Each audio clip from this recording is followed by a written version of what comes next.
Hey guys, welcome to government jobs Gyan YouTube channel. Guys, आज की इस वीडियो में हम बात करेंगे UPSC civil services exam IAS and IFS के new recruitment notification online form apply process के बारे में। जी हाँ दोस्तों, Union Public Service Commission UPSC ने आईएएस और आईएफएस के 1129 खाली पदों को भरने के लिए नोटिफिकेशन रिलीज कर दिए हैं। कैसे आप इस भर्ती एग्जाम में पार्टिसिपेट करने के लिए अपने फॉर्म अप्लाई कर सकते हो बिना कोई मिस्टेक किए हुए, इसकी पूरी जानकारी हम आपको स्टेप बाय स्टेप रजिस्ट्रेशन से लेकर प्रिंट तक इस वीडियो में देंगे। बस आपको इस वीडियो को स्किप के बिना शुरू से लेकर एंड तक देखना है। उसके बाद वीडियो पसंद आए तो इसे लाइक और शेयर कर दें। चैनल पर नए हो तो इसे सब्सक्राइब कर ले। साथ ही साथ दोस्तों, यहाँ पर फॉर्म अप्लाई करते हुए आपको जो भी प्रॉब्लम फेस हो रही है उन सभी का हल आपको इस वीडियो में मिल जाएगा। और हम आपको ये भी बताएंगे कि कौन सी वो कॉमन मिस्टेक है जिसे करने से यहाँ पर आपके एप्लीकेशन फॉर्म रिजेक्ट हो सकते हैं। तो आपको उस मिस्टेक को अवॉइड करते हुए अपने फॉर्म अप्लाई करने हैं। और यहाँ पर यूपीएससी आईएएस और आईएफएस की इस भर्ती के लिए नए तरीके से फॉर्म भरे जा रहे हैं, उस तरीके से हम आपको फॉर्म अप्लाई करके दिखा रहे हैं। साथ ही साथ UPSC one time registration OTR की भी पूरी जानकारी आपको इस वीडियो में दी गई है। ओटीआर से लेकर आईएएस और आईएफएस के एप्लीकेशन फॉर्म प्रिंट तक की पूरी जानकारी आपको इस वीडियो में मिल जाएगी। तो बिना कोई वक्त गंवाए चलिए शुरू करते हैं। आपको इस वीडियो के डिस्क्रिप्शन बॉक्स में हमारी वेबसाइट ind-sarkari-naukri.in के इस पेज का लिंक मिल जाएगा। यहां पर आपको इस भर्ती के रिगार्डिंग सभी डिटेल्स प्रोवाइड कर दी गई है। Union Public Service Commission UPSC ने Indian civil service IAS exam 2025 और Indian forest Service IFS exam 2025 के लिए नोटिफिकेशन रिलीज कर दिया है। यहां पर इनके लिए 1129 वैकेंसीज निकली है। आईएएस के लिए 979 वैकेंसीज है, आईएफएस के लिए 150 वैकेंसीज है। यहां पर आप 11 फरवरी 2025 तक अपने फॉर्म अप्लाई कर सकते हो। बैचलर डिग्री धारक कैंडिडेट यहां पर अप्लाई कर सकते हैं। फाइनल ईयर एपियर कैंडिडेट्स भी अप्लाई करने के लिए एलिजिबल हैं, अप्लाई कर सकते हैं। आप ऑल इंडिया से ऑनलाइन अप्लाई कर सकते हो। आपको इस पेज को नीचे स्क्रॉल डाउन करना है। इंपोर्टेंट लिंक सेक्शन में आकर आईएएस नोटिफिकेशन पीडीएफ और आईएफएस नोटिफिकेशन पीडीएफ, इन लिंक्स पर क्लिक करके आपको आईएएस और आईएफएस की पीडीएफ को ओपन कर लेना है नोटिफिकेशन की, और इनमें से आपको पूरी डिटेल रीड कर लेनी है। जैसे कि क्या पोस्ट का नाम है, कितनी उसके लिए नंबर ऑफ वैकेंसीज है, कौन सी पोस्ट के लिए कितनी नंबर ऑफ वैकेंसीज है, सभी जानकारी आपको इन नोटिफिकेशंस में दे दी गई है। आपको सभी डिटेल्स केयरफुली रीड करनी है। उसके बाद आपको अपना फॉर्म अप्लाई करना है। फॉर्म अप्लाई करने के लिए भी आपको हमारी वेबसाइट के इसी पेज पर ही अप्लाई ऑनलाइन का ये लिंक दिया गया है। जैसे ही आप इस लिंक पर क्लिक करेंगे तो आपके सामने यहाँ पर यूपीएससी का ये ऑफिशियल पोर्टल ओपन हो जाएगा। गाइस, यहाँ पर अगर आपने पहले से रजिस्ट्रेशन कर रखा है तो आप ईमेल आईडी के थ्रू अपनी ईमेल आईडी एंटर करके या फिर मोबाइल नंबर के थ्रू या फिर ओटीआर आईडी के थ्रू लॉगिन करके अपने डैशबोर्ड में से यूपीएससी का फॉर्म अप्लाई कर सकते हो। और अगर आपने अभी तक यूपीएससी की किसी भी भर्ती के लिए अप्लाई नहीं किया है, आप फर्स्ट टाइम अप्लाई करने जा रहे हो, तो सबसे पहले यहाँ पर आपको अपना वन टाइम रजिस्ट्रेशन करना होगा। उसके लिए आपको न्यू रजिस्ट्रेशन की टैब दी गई है, इस टैब पर क्लिक करें। आपके सामने ओटीआर का फॉर्म ओपन हो जाएगा। यहाँ पर आकर आपको सबसे पहले अपना नाम एंटर करना है। अपनी 10th की मार्कशीट के अकॉर्डिंग उसे वेरीफाई कर लेना है एक बार फिर से एंटर करके। उसके बाद यहाँ पर आपसे पूछा गया है कि क्या आपने कभी अपना नाम चेंज किया है। अगर किया है तो यस करें और फिर अपना चेंज नेम यहाँ पर दें, और अगर नहीं किया है तो यहाँ पर आप नो ऑप्शन सेलेक्ट कर लें। उसके बाद आप यहाँ पर अपना जेंडर सेलेक्ट करें, उसे वेरीफाई करें। अपनी डेट ऑफ बर्थ यहाँ पर आप सिलेक्ट करें। उसके बाद वही डेट ऑफ बर्थ एक बार फिर से यहाँ पर सिलेक्ट करके उसे वेरीफाई कर लें। फिर यहाँ पर आप अपने फादर का नाम एंटर करें और उसके बाद यहां पर आपको अपने फादर का नाम भी वेरीफाई कर लेना है एक बार फिर से एंटर करके। उसके बाद यहां पर आपको अपनी मदर का नाम एंटर करना है, उसे भी वेरीफाई कर लेना है। फिर आपको यहां पर अपना माइनॉरिटी स्टेटस देना है। क्या आप माइनॉरिटी कम्युनिटी के अंतर्गत आते हैं, अगर आते हैं तो यस करें और फिर अपनी माइनॉरिटी ऑप्शन कैटेगरी सिलेक्ट करें। आप कौन सी कैटेगरी में आते हैं और नहीं आते हैं तो यहां पर आपको नो ऑप्शन सिलेक्ट कर लेना है। उसके बाद यहां पर आपको अपना 10 डिजिट का मोबाइल नंबर एंटर करना है, अपनी ईमेल आईडी एंटर करनी है। कोई अल्टरनेट मोबाइल नंबर या ईमेल आईडी है तो उसे भी आप एंटर कर सकते हो, नहीं तो इन कॉलम्स को आप खाली छोड़ दें। उसके बाद यहां पर आपको अपनी 10वीं क्लास का रोल नंबर एंटर कर देना है। फिर आपसे यहां पर एक सिक्योरिटी क्वेश्चन आपको सिलेक्ट कर लेना है। अपनी चॉइस के अकॉर्डिंग कोई भी सिक्योरिटी क्वेश्चन सिलेक्ट करें, उसका आंसर दे।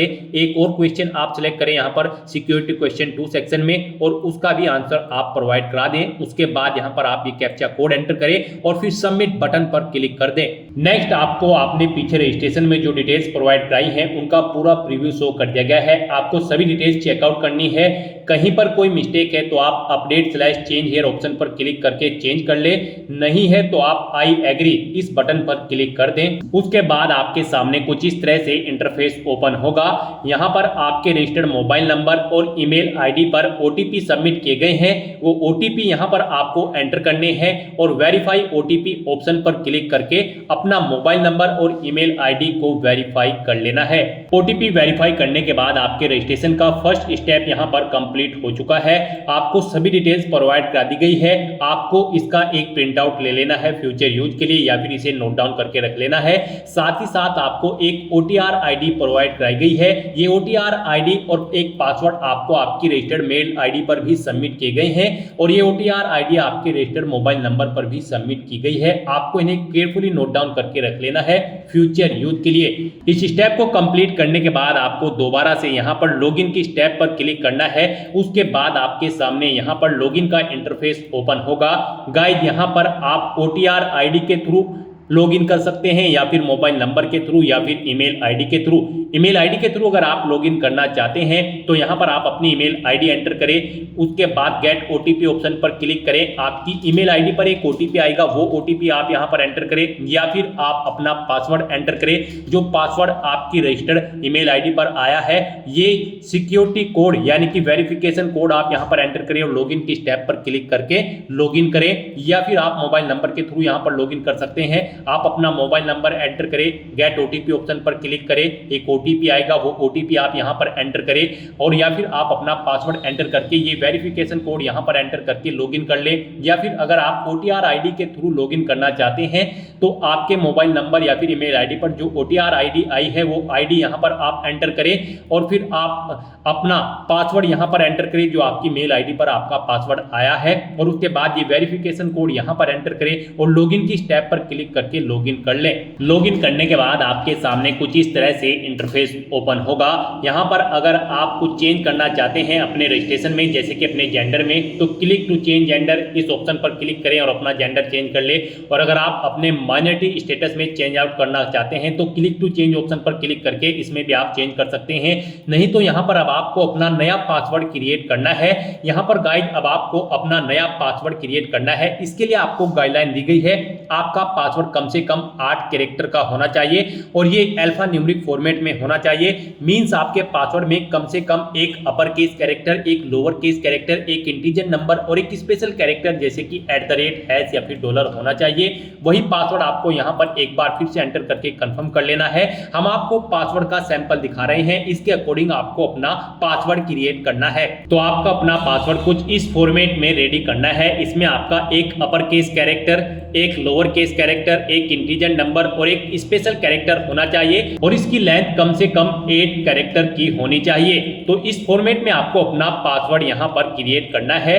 उसके बाद आपको सबमिट बटन पर क्लिक कर देना है। सबमिट बटन पर क्लिक करने के बाद आप अपने डैशबोर्ड से लॉग आउट करें और फिर अब यहां पर आप इनमें से ईमेल आईडी, मोबाइल नंबर या फिर ओटीआर आईडी के थ्रू अपने डैशबोर्ड में दोबारा से लॉगिन करें। अपने नए पासवर्ड को एंटर करने के बाद यहां पर आप अपनी ओटीआर आईडी एंटर करें, अपना नया पासवर्ड एंटर करें जो आपने चेंज किया है, ये वेरिफिकेशन कोड यहां पर एंटर करें और लॉगिन बटन पर क्लिक करके लॉगिन कर लें। नेक्स्ट आपके सामने कुछ इस तरह से इंटरफेस ओपन होगा। गाइस, यहां पर हम आपको यूपीएससी का ओटीआर वन टाइम रजिस्ट्रेशन करके दिखा रहे हैं। इसे कंप्लीट करने के बाद आप यूपीएससी में निकलने वाली सभी भर्तियों पर अप्लाई करने के लिए एलिजिबल हो जाएंगे। सभी भर्तियों पर अप्लाई करने से पहले आपको ऐसे ही ओटीआर करना पड़ता है, बिना इसके आप यूपीएससी की किसी भी भर्ती के लिए अप्लाई नहीं कर पाओगे। तो यहां पर आने के बाद आपको अपने डैशबोर्ड में अपनी ओटीआर की प्रोफाइल को कंप्लीट करना है। सबसे पहले यहां पर आपको अपनी पर्सनल इंफॉर्मेशन प्रोवाइड करानी है, तो आप यहां पर पर्सनल इंफॉर्मेशन के इस लिंक पर क्लिक करें। उसके बाद आपके सामने कुछ इस तरह से इंटरफेस ओपन होगा। यहां पर आपको आपकी कुछ चीजें ऑटोमेटिकली फिल मिल गई है जो आपने रजिस्ट्रेशन के फर्स्ट स्टेप में प्रोवाइड कराई थी। आपको इस पेज को नीचे स्क्रॉल डाउन करना है और यहां पर सबसे पहले अब आपको अपनी सिटीजनशिप सेलेक्ट कर लेनी है, फिर आपको अपनी मातृभाषा यहां पर सिलेक्ट कर लेनी है। उसके बाद यहां पर आपको अपना मैरिटल स्टेटस सिलेक्ट कर लेना है, आप मैरिड हो या फिर अनमैरिड। प्लेस ऑफ बर्थ आप यहां पर एंटर सेलेक्ट करें, आप इंडिया से है या फिर आउटसाइड ऑफ इंडिया से। उसके बाद यहाँ पर आप अपना पोस्ट ऑफिस का नाम एंटर करें, सिटी या टाउन या फिर विलेज का नाम एंटर करें, अपना स्टेट यहाँ पर आप सिलेक्ट करें, उसके बाद आप अपना डिस्ट्रिक्ट यहाँ पर सिलेक्ट करें, फिर आप अपना पिन कोड यहाँ पर एंटर कर दें। उसके बाद यहाँ पर आपको अपनी कम्युनिटी सिलेक्ट कर लेनी है, आप जिस भी कम्युनिटी से बिलोंग करते हैं। फिर अगर आप रिजर्व कैटेगरी से बिलोंग करते हो तो आप अपना कास्ट का सर्टिफिकेट नंबर यहाँ पर एंटर करें और फिर डेजिग्नेशन सिलेक्ट करें, किसने आपको आपका कास्ट सर्टिफिकेट प्रोवाइड कराया है, जैसे कि तहसीलदार या फिर मैजिस्ट्रेट या फिर पटवारी या फिर कलेक्टर। आप ऑप्शन सिलेक्ट करें, फिर आप स्टेट सिलेक्ट करें, किस स्टेट का आपके पास यहाँ पर ये कास्ट सर्टिफिकेट है वो यहाँ पर आप सिलेक्ट कर लें। उसके बाद यहाँ पर कब आपको वो इशू हुआ है वो डेट आप सिलेक्ट करें और फिर जिस ऑफिस से आपको ये आपका कास्ट सर्टिफिकेट इशू हुआ है उसका पूरा एड्रेस आपको यहाँ पर एंटर कर देना है। ये सभी डिटेल्स आपको आपके सर्टिफिकेट में मिल जाएगी, वहां से आपको इन्हें देखकर यहाँ पर फिलअप कर देना है। फिर यहाँ पर आपको अपना रिलीजन सिलेक्ट कर लेना है, उसके बाद यहाँ पर आपको अपनी कास्ट का नाम दे देना है, फिर आपको अपने कास्ट सर्टिफिकेट का सीरियल नंबर यहाँ पर एंटर कर देना है। फिर यहाँ पर आपको अपने कास्ट सर्टिफिकेट का सीरियल नंबर एंटर कर देना है। उसके बाद यहाँ पर आपसे पूछा गया है कि क्या आप पीडब्ल्यूबीडी या फिर पीडब्ल्यूडी कैंडिडेट हैं, अगर हैं तो यस ऑप्शन सिलेक्ट करें और फिर बताएं आपकी परसेंटेज क्या यहाँ पर 40% से अबव है, अगर है तो यस करें, नहीं है तो नो ऑप्शन सिलेक्ट करें। और अगर आप यहाँ पर पीडब्ल्यूबीडी या फिर पीडब्ल्यूडी कैंडिडेट नहीं है तो आपको नो ऑप्शन सिलेक्ट करना है। उसके बाद यहाँ पर आपको अपना फोटो आइडेंटिटी कार्ड यहाँ पर सिलेक्ट कर लेना है, कोई भी एक फोटो आइडेंटिटी कार्ड यहाँ पर आपको प्रोवाइड कराना है। आप ऑप्शन सिलेक्ट करें, driving licence, PAN card, passport या फिर वोटर ID। उसके बाद उसका नंबर आप यहाँ पर एंटर कर दें। फिर यहाँ पर आपसे पूछा गया कि क्या आप PH या फिर PWBD कैंडिडेट हैं और यहाँ पर आप UPSC के पहले के किसी एग्जाम में पार्टिसिपेट कर चुके हैं, अगर कर चुके हैं तो यस करें और फिर उसकी डिटेल दें, उस जैसे कि एग्जाम का नेम, उसका ईयर और अपना रोल नंबर आप यहाँ पर प्रोवाइड कराएं। और अगर आपने UPSC के किसी भी एग्जाम में अब से पहले पार्टिसिपेट नहीं किया है तो यहाँ पर आपको नो ऑप्शन सिलेक्ट करना है। उसके बाद यहाँ पर आपसे पूछा गया है कि क्या आप अपनी पर्सनल इंफॉर्मेशन को यहाँ पर अवेलेबल कराना चाहते हैं, तो यहाँ पर आपको यस ऑप्शन सिलेक्ट कर लेना है। उसके बाद यहाँ पर आपको चेकबॉक्स को ओके करना है और सेव के इस बटन पर क्लिक करके अपनी पर्सनल इंफॉर्मेशन को सेव कर देना है। इस तरह से आपकी पर्सनल इंफॉर्मेशन यहाँ पर सेव हो जाएगी। इसके सामने आपको ओके का ग्रीन कलर का टिक मिल जाएगा।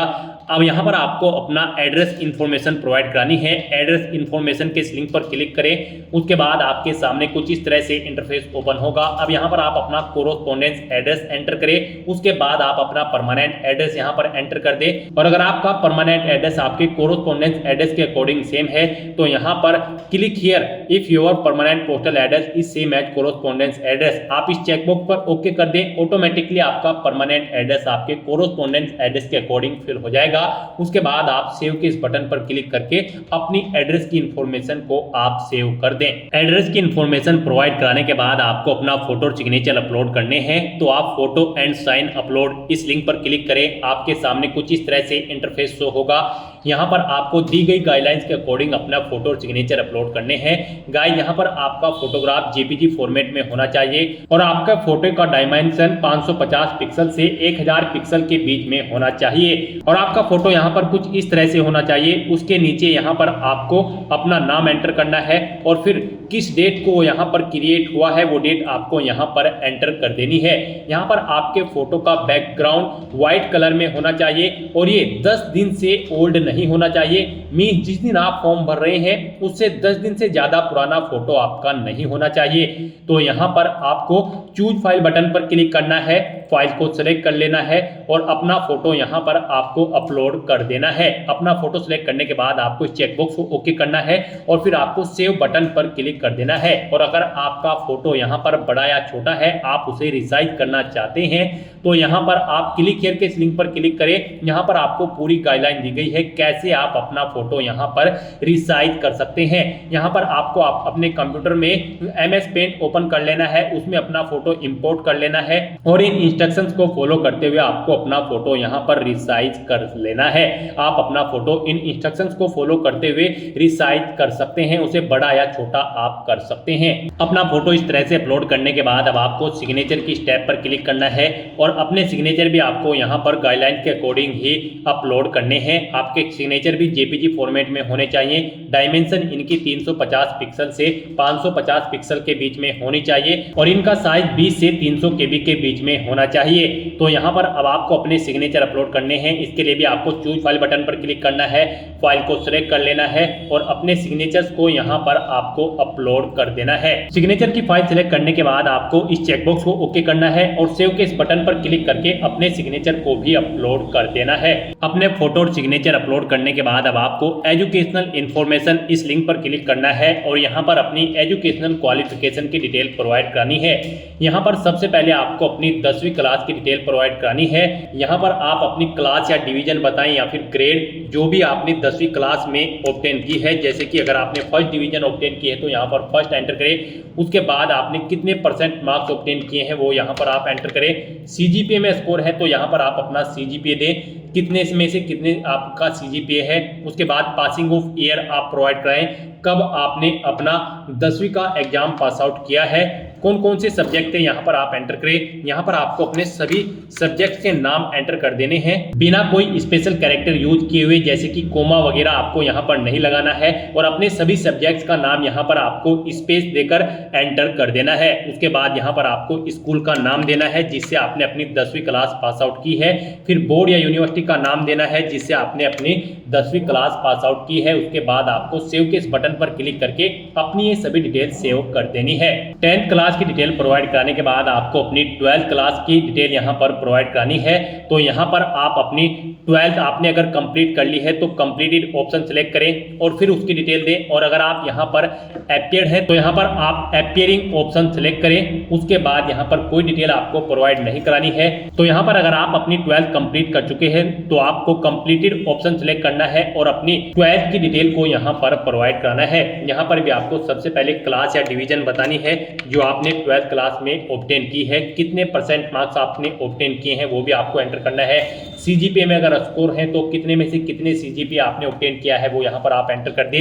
ईयर ऑफ पासिंग यहाँ पर आप देख कब आपने पास आउट की है अपनी 12वीं क्लास। फिर यहाँ पर आपको अपने सब्जेक्ट के नेम एंटर करने हैं बिना कोई स्पेशल कैरेक्टर यूज किए हुए, यानी कि कोमा वगैरह आपको यहाँ पर नहीं यूज करना है। बस आपको अपने सभी सब्जेक्ट के नाम यहाँ पर एंटर कर देने हैं।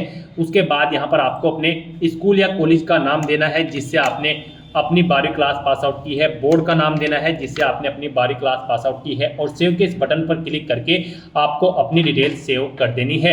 अपनी 12th क्लास की डिटेल सेव करने के बाद अगर आपने ग्रेजुएशन या फिर पोस्ट ग्रेजुएशन कर रखी है तो आप उसकी डिटेल भी प्रोवाइड करा सकते हैं। यहाँ पर ये यूपीएससी का ओटीआर है, वन टाइम रजिस्ट्रेशन। तो यहाँ पर आपकी जितनी भी मैक्सिमम क्वालिफिकेशन है वो यहाँ पर आप एंटर कर दें, क्योंकि इस भर्ती के बाद आगे भी अगर यूपीएससी की कोई भर्ती निकलती है और उसमें कोई और क्वालिफिकेशन रिक्वायर्ड है तो फिर आपको उसकी जरूरत नहीं पड़ेगी एंटर करने की। तो यहाँ पर आपकी जो भी मैक्सिमम क्वालिफिकेशन है आप उसकी डिटेल प्रोवाइड कराएं, क्योंकि यहाँ पर ओटीआर आपका एक बार होता है यूपीएससी का। तो आपको यहाँ पर अपनी सभी क्वालिफिकेशन की डिटेल प्रोवाइड करा देनी है। जैसे कि अगर आपने ग्रेजुएशन कंप्लीट कर ली है तो आप कंप्लीटेड ऑप्शन सेलेक्ट करें, या फिर अपीयर्ड हो तो अपीयर ऑप्शन सेलेक्ट करें। अगर आपने यहाँ पर अपनी ग्रेजुएशन कंप्लीट कर ली है तो उसकी डिटेल भी आपको सेम ऐसे ही प्रोवाइड करानी है। यहाँ पर आपको सबसे पहले बताना है आपने अपनी ग्रेजुएशन किस फील्ड में की है, यानी कि स्ट्रीम में की है, मेडिकल, इंजीनियरिंग या फिर साइंस में। आप ऑप्शन सेलेक्ट करें। अपनी ग्रेजुएशन की स्ट्रीम सेलेक्ट करने के बाद यहाँ पर आपको अपनी डिग्री सेलेक्ट करनी है, आपने किस में अपनी डिग्री यहाँ पर कंप्लीट की है। उसके बाद यहाँ पर आपको अपनी डिग्री की डिवीजन बतानी है या फिर क्लास बतानी है। आपने फर्स्ट क्लास में ऑब्टेन की है या फिर सेकंड में या फिर थर्ड में, कितने परसेंट मार्क्स आपने ऑब्टेन किए हैं वो एंटर करें। सीजीपीए में अगर स्कोर है तो वो आप एंटर कर दें। कब आपने पास आउट की है वो यहाँ पर आप एंटर करें। फिर सब्जेक्ट कौन कौन से थे वो यहाँ पर आप एंटर कर दें बिना कोई स्पेशल कैरेक्टर यूज किए हुए। उसके बाद यहाँ पर आपसे पूछा गया है आपके स्कूल का नाम, किससे आपने अपनी डिग्री कंप्लीट की है। फिर बोर्ड या यूनिवर्सिटी का नाम यहाँ पर आप सेलेक्ट करें। उसके बाद यहाँ पर आपको अपने ग्रेजुएशन सर्टिफिकेट का नंबर एंटर कर देना है। उसके बाद कब आपको वो इशू हुआ है आपका सर्टिफिकेट, वो डेट आपको सिलेक्ट कर लेनी है। आपको डेजिग्नेशन बतानी है इशूइंग अथॉरिटी की जिसने आपको ये सर्टिफिकेट इशू किया है। उसके बाद आपको फुल एड्रेस यहाँ पर उस अथॉरिटी का एंटर कर देना है। फिर यहाँ पर आपको पूछा गया है कि क्या आपने बेसिक एजुकेशनल क्वालिफिकेशन या फिर हायर क्वालिफिकेशन ऑब्टेन की है फॉरेन इंस्टीट्यूट से। अगर की है तो यस करें और फिर उसकी डिटेल दे, नहीं की है तो आप नो ऑप्शन सेलेक्ट कर लें। उसके बाद यहाँ पर आपको सेव के इस बटन पर क्लिक करके अपनी डिटेल्स को सेव कर देना है। इस तरह से अपनी ग्रेजुएशन की डिटेल सेव करने के बाद अगर आपने पोस्ट ग्रेजुएशन कर रखी है तो आप पोस्ट ग्रेजुएशन की टैब पर क्लिक करें और सेम ऐसे ही अपनी पोस्ट ग्रेजुएशन की डिटेल प्रोवाइड करा दें। तो यहाँ पर आपने जो भी मैक्सिमम क्वालिफिकेशन कर रखी है तो उसकी डिटेल आप प्रोवाइड करा दें और उन्हें सेव करने के बाद आपको फिर डॉक्यूमेंट्स अपलोड इस लिंक पर क्लिक करना है। नेक्स्ट यहाँ पर आपको अपने कुछ डॉक्यूमेंट्स अपलोड करने हैं। यहाँ पर आपको अपनी 10वीं की मार्कशीट और यहाँ पर 12वीं की मार्कशीट और फोटो आईडी प्रूफ आपको अपलोड करना है। और अगर आप यहाँ पर SC ST OBC कैंडिडेट हैं तो यहाँ पर आपको अपना कास्ट सर्टिफिकेट भी अपलोड करना है। फिर यहाँ पर अगर आप एज में रिलेक्शन चाहते हैं तो अपने एज रिलेक्शन का क्लेम सर्टिफिकेट अपलोड कर दें। हिल एरिया से अगर आप बिलोंग करते हो तो हिलिंग सर्टिफिकेट आपको अपलोड करना होगा। अगर आप अरुणाचल प्रदेश, मणिपुर, मेघालय, मिजोरम या फिर नागालैंड या फिर सिक्किम से हैं। और अगर आपने पोस्ट ग्रेजुएशन से ऊपर भी यहाँ पर कोई हायर क्वालिफिकेशन कर रखी है तो उसके डॉक्यूमेंट सर्टिफिकेट आपको अपलोड करने हैं। अचीवमेंट अगर आपके पास है किसी फील्ड में या फिर अवार्ड आपने जीता है तो उसके डॉक्यूमेंट भी आप अपलोड कर सकते हैं। यहाँ पर जिनके ऊपर रेड कलर का स्टार बना हुआ है वो डॉक्यूमेंट आपको यहाँ पर जरूर अपलोड करने हैं। आपका डॉक्यूमेंट्स यहाँ पर PDF फॉर्मेट में होने चाहिए और उनका मैक्सिमम साइज 1 MB रखा गया है। आपको चूज फाइल बटन पर क्लिक करना है, फाइल को सिलेक्ट कर लेना है और 1 बाय 1 करके अपने इन सभी डॉक्यूमेंट्स को आपको अपलोड कर देना है। अपने इन सभी डॉक्यूमेंट्स को सक्सेसफुली अपलोड करने के बाद आपको पेरेंटल इंफॉर्मेशन इस लिंक पर क्लिक कर देना है। उसके बाद आपके सामने कुछ इस तरह से इंटरफेस ओपन होगा। अब यहाँ पर आपको अपने गार्जियंस, अपने फादर और मदर की इंफॉर्मेशन प्रोवाइड करानी है। सबसे पहले आपको अपनी फादर की इंफॉर्मेशन प्रोवाइड करानी है। उनकी नेशनलिटी आप सिलेक्ट करें, फिर उनका प्रोफेशन आप यहाँ पर सिलेक्ट कर लें। उसके बाद यहाँ पर आपको उनका एड्रेस एंटर करना है। आप उनका एड्रेस एंटर कर दें या फिर अगर उनका एड्रेस आपके एड्रेस के अकॉर्डिंग सेम है तो यहाँ पर आप कोरोस्पोंडेंस एड्रेस या फिर परमानेंट एड्रेस आपके जिस भी एड्रेस से सेम है यहाँ पर आप उस लिंक पर क्लिक कर दें। ऑटोमेटिकली उनका एड्रेस भी आपके एड्रेस के अकॉर्डिंग फिल हो जाएगा। और अगर आपके फादर यहाँ पर सर्विस में हैं या फिर रिटायर्ड हो चुके हैं तो उनकी पोस्ट का नाम यहाँ पर आपको एंटर करना है। उनकी एनुअल इनकम यहाँ पर आपको एंटर करनी है। फिर यहाँ पर वो कौन से स्टेट से बिलोंग करते हैं वो स्टेट आपको सेलेक्ट कर लेना है, डिस्ट्रिक्ट सेलेक्ट कर लेना है उनका। और इस तरह से अपनी डिटेल्स फिल करने के बाद आपको सेव बटन पर क्लिक करके अपने फादर की डिटेल को सेव कर देना है। और उसके बाद आपको मदर इन्फॉर्मेशन इस टैब पर क्लिक करके अपनी मदर की इन्फॉर्मेशन भी सेम ऐसे ही यहाँ पर आपको प्रोवाइड करानी है।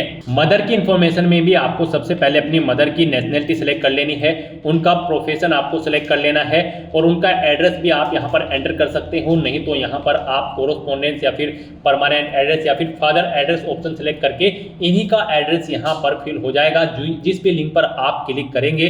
उसके बाद अगर वो यहाँ पर कार्यरत है यानी कि सर्विस करती हैं या फिर रिटायर्ड हो चुकी है तो उनकी पोस्ट का नाम यहाँ पर आप एंटर कर दें। उनकी एनुअल इनकम कितनी है वो यहाँ पर आप एंटर कर दें। नहीं है तो आप नॉट एप्लीकेबल यहाँ पर एंटर कर सकते हैं। और अगर एनुअल इनकम नहीं है तो यहाँ पर आप 0 एंटर कर सकते हैं। उसके बाद आपकी माता किस स्टेट से बिलोंग करती है यहाँ पर आप उस स्टेट का नाम सेलेक्ट करें। उसके बाद डिस्ट्रिक्ट सेलेक्ट करें और फिर उनकी ये डिटेल सेव के इस बटन पर क्लिक करके सेव कर दें। नेक्स्ट यहाँ पर आपको अपनी एम्प्लॉयमेंट इन्फॉर्मेशन प्रोवाइड करानी है। आपको एम्प्लॉयमेंट इन्फॉर्मेशन के इस लिंक पर क्लिक करना है। उसके बाद आपके सामने कुछ इस तरह से इंटरफेस ओपन होगा।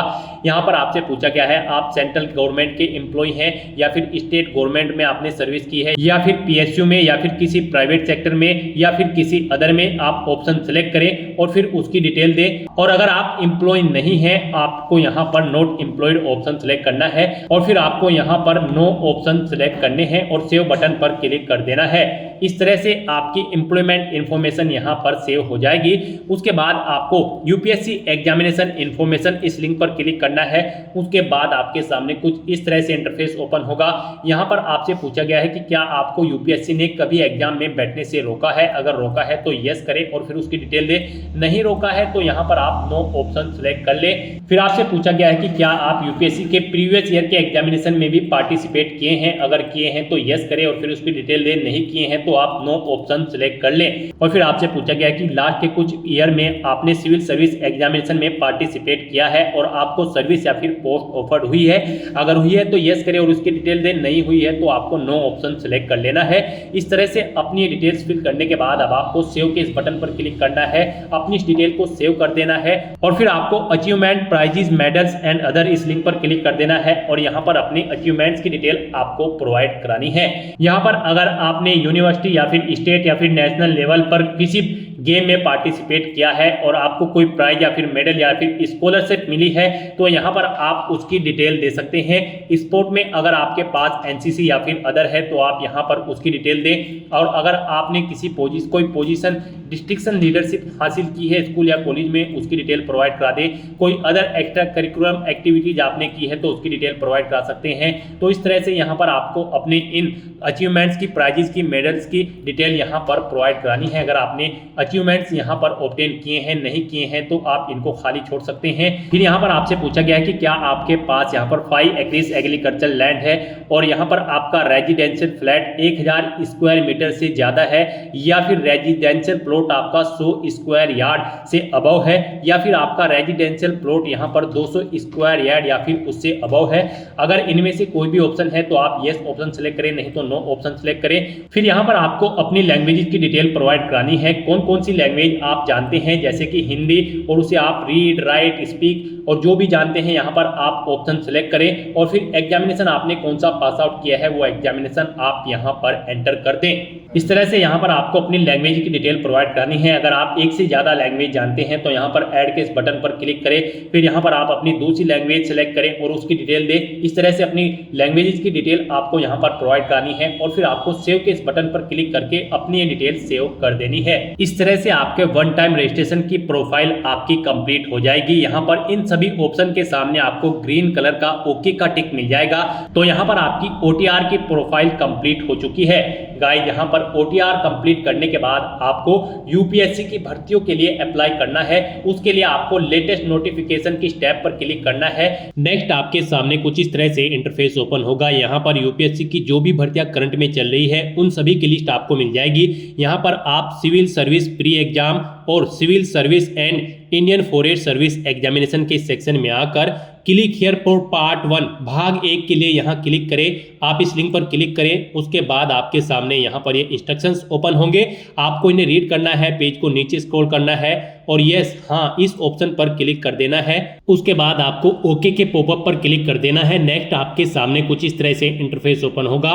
यहाँ पर आपका भाग 1 का जो पंजीकरण है वो यहाँ पर आपका ऑटोमेटिकली आपके ओटीआर से फिलअप कर दिया गया है। सभी ओके के निशान आपको यहाँ पर शो हो जाएंगे। उसके बाद यहाँ पर आपको चेकबॉक्स को ओके करना है और आई एग्री इस ऑप्शन पर क्लिक कर देना है। फिर आपको आपके डैशबोर्ड में रिडायरेक्ट कर दिया जाएगा। यहाँ पर आप पार्ट 1 के लिए अप्लाई कर चुके हो। अब आपको यहाँ पर भाग 2 के लिए यहाँ क्लिक करें, इस लिंक पर क्लिक कर देना है। उसके बाद आपके सामने यहाँ पर कुछ इस तरह से इंटरफेस ओपन होगा। यहाँ पर भी आपको मोस्टली सभी चीज़ें ऑटोमेटिकली फिल मिल जाएगी। आपकी ओटीआर से यहाँ पर फिलअप इनको कर दिया गया है। अब यहाँ पर बस आपको अपनी एजुकेशनल क्वालिफिकेशन की डिटेल देनी है। यहाँ पर आप पास आउट हो चुके हो या फिर फाइनल ईयर में अपेयर्ड हो ग्रेजुएशन में, यहाँ पर आप ऑप्शन सेलेक्ट करें। पास आउट अगर आप हैं तो फिर यहाँ पर आप सेलेक्ट करें किस सब्जेक्ट में आपने अपनी यहाँ पर ग्रेजुएशन कंप्लीट की है, आप ऑप्शन सेलेक्ट करें। फिर आपसे पूछा गया है आप किस परीक्षा के लिए सम्मिलित होना चाहते हैं, आईएएस सिविल सर्विस या फिर इंडियन फॉरेस्ट सर्विस या फिर दोनों के लिए। आप अपनी चॉइस के अकॉर्डिंग यहाँ पर ऑप्शन सेलेक्ट करें। यहाँ पर गाइड आपको Indian civil service IAS exam में पार्टिसिपेट करने के लिए आपके पास बैचलर डिग्री यानी कि ग्रेजुएट डिग्री होनी जरूरी है किसी भी डिसिप्लिन के अंतर्गत किसी वेल रिकॉग्नाइज्ड यूनिवर्सिटी से। और अगर आप IFS Indian forest service exam के लिए अप्लाई करना चाहते हैं तो आपके पास बैचलर डिग्री होनी जरूरी है और उसमें आपके पास एक सब्जेक्ट के रूप में होना चाहिए सब्जेक्ट जैसे कि animal husbandry and veterinary science या फिर बोटनी के अंतर्गत या फिर केमिस्ट्री या फिर जियोलॉजी या फिर मैथमेटिक्स या फिर फिजिक्स, स्टैटिक्स एंड जियोलॉजी या फिर एग्रीकल्चर या फिर इसके इक्विवेलेंट में आपके पास ग्रेजुएट डिग्री होनी चाहिए। तो यहाँ पर आप अपनी एजुकेशनल क्वालिफिकेशन के सब्जेक्ट सेलेक्ट करें और फिर यहाँ पर आप बताएं आईएएस, आईएफएस या फिर दोनों के लिए अप्लाई करना चाहते हैं। उसके बाद यहाँ पर आपको आपका एड्रेस भी ऑटोमेटिकली फिट मिल जाएगा। यहाँ पर आप इस पेज को नीचे स्क्रॉल डाउन करें और फिर कंटिन्यू / आगे बढ़ें इस ऑप्शन पर क्लिक कर दें। नेक्स्ट आपके सामने कुछ इस तरह से इंटरफेस ओपन होगा। अब यहाँ पर आपसे पूछा गया है क्या आप एज में रिलैक्सेशन चाहते हैं।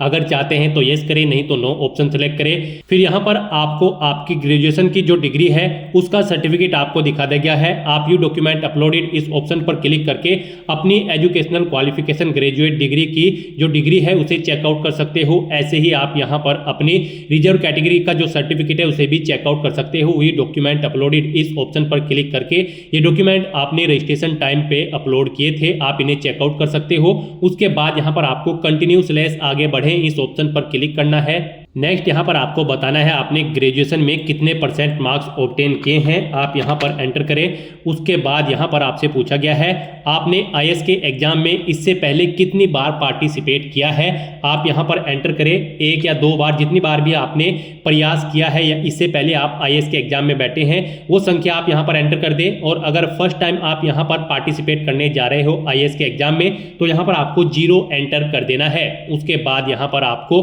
अपना CSM परीक्षा के लिए केंद्र सेलेक्ट करना है, जिस केंद्र पर आप परीक्षा में पार्टिसिपेट करना चाहते हैं। फिर पेपर 1 से पेपर 4 की परीक्षा के लिए आप भाषा का माध्यम सेलेक्ट करें, किस भाषा में आप अपना पेपर चाहते हैं यहाँ पर आप ऑप्शन सेलेक्ट कर लें। उसके बाद यहाँ पर आपसे 6ठे और 7वें पेपर के लिए वैकल्पिक विषय आपको सेलेक्ट करना है।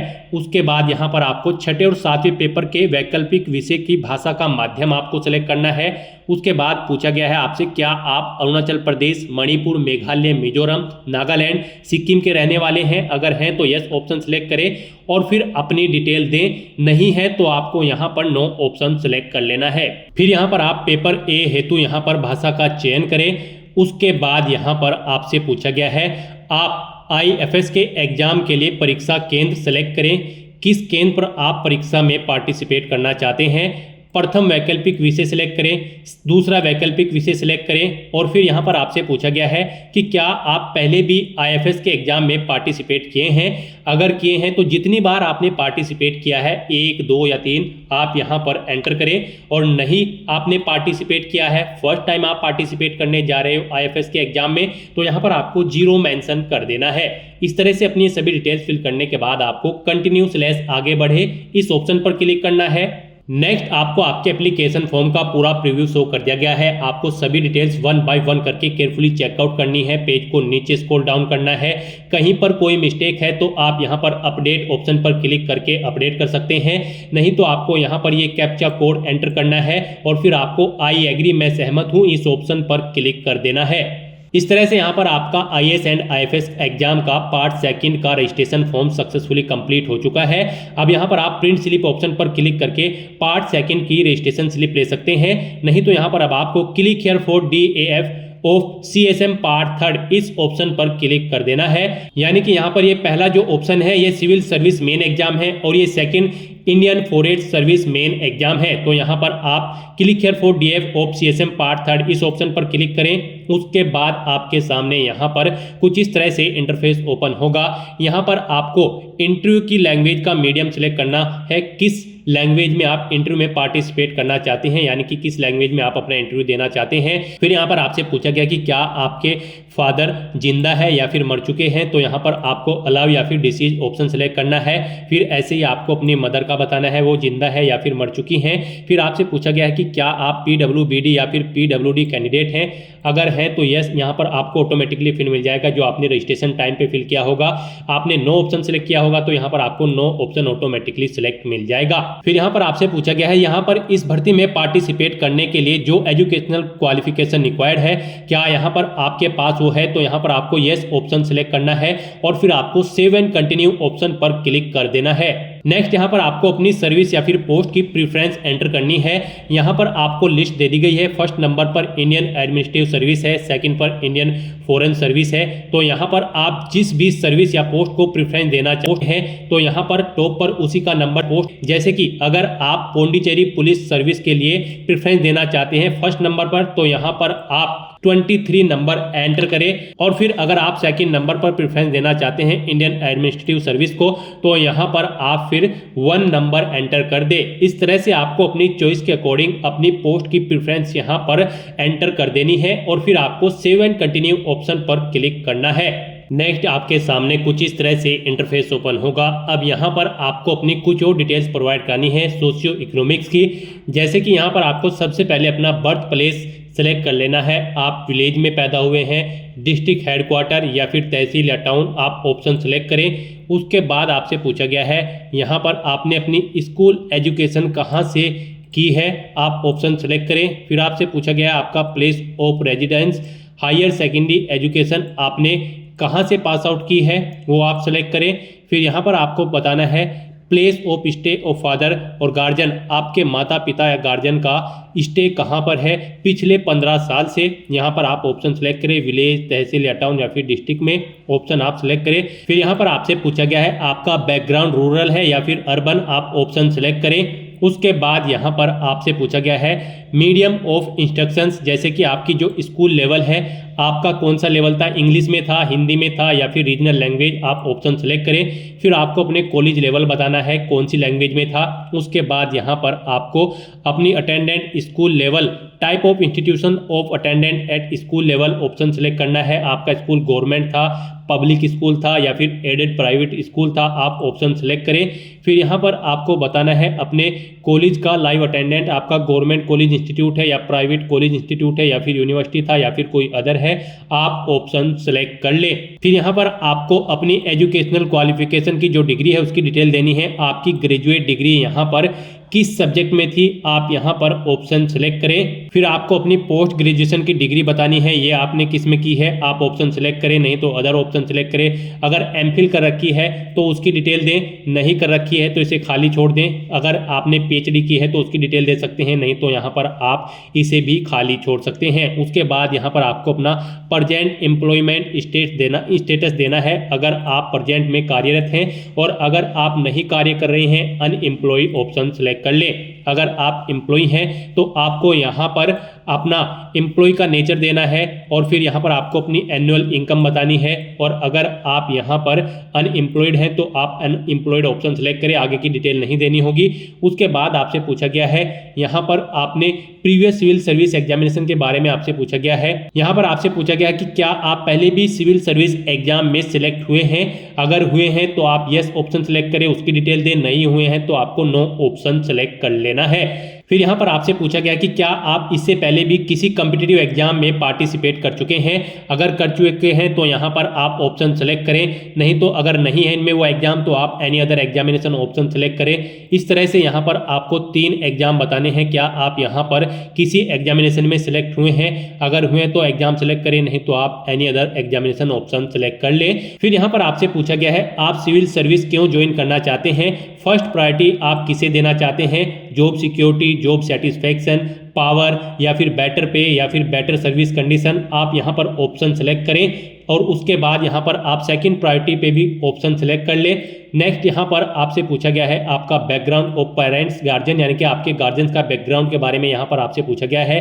आपको अपने फादर या फिर गार्जियन की क्वालिफिकेशन सिलेक्ट कर लेनी है, अपनी मदर की क्वालिफिकेशन आपको सिलेक्ट कर लेनी है।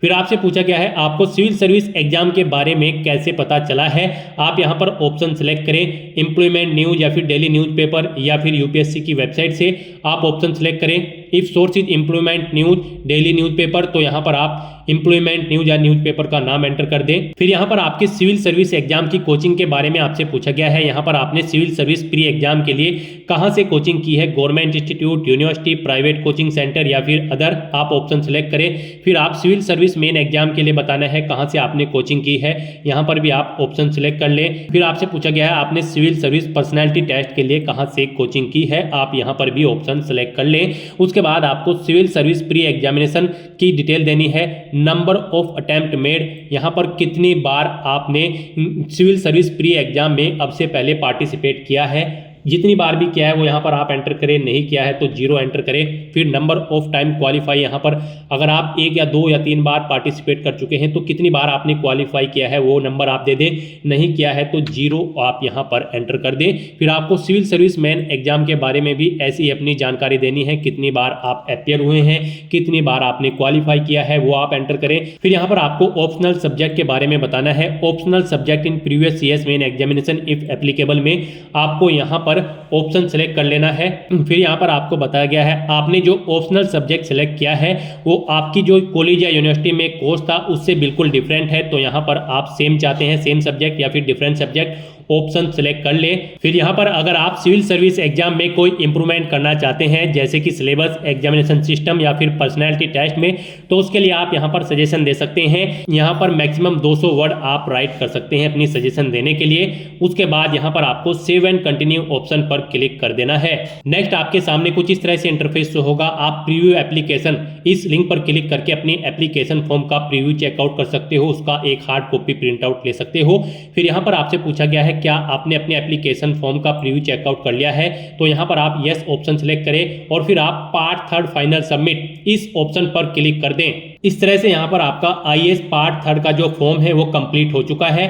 आप आईएफएस के लिए अब अप्लाई करेंगे। उसके लिए आपको click here for detail application form of IFS part 3 इस लिंक पर क्लिक करना है। आपके सामने फिर यहाँ पर कुछ इस तरह से इंटरफेस ओपन होगा। यहाँ पर आपसे पूछा गया है क्या आपके फादर अभी जिंदा है या मर चुके हैं, आपको ऑप्शन सेलेक्ट करना है अलाइव या फिर डिसीज। फिर आपसे पूछा गया है क्या आपकी माताजी जिंदा है या फिर मर चुकी है, आप ऑप्शन सेलेक्ट करें अपने अकॉर्डिंग। फिर आपको यहाँ पर आप बता दिया गया है आपने जो पीडब्ल्यूबीडी या पीडब्ल्यूडी कैंडिडेट है तो आपके अकॉर्डिंग यहाँ पर ऑप्शन आपको ऑटोमेटिकली फिर मिल जाएगा जो आपने रजिस्ट्रेशन टाइम पे फिल किया था।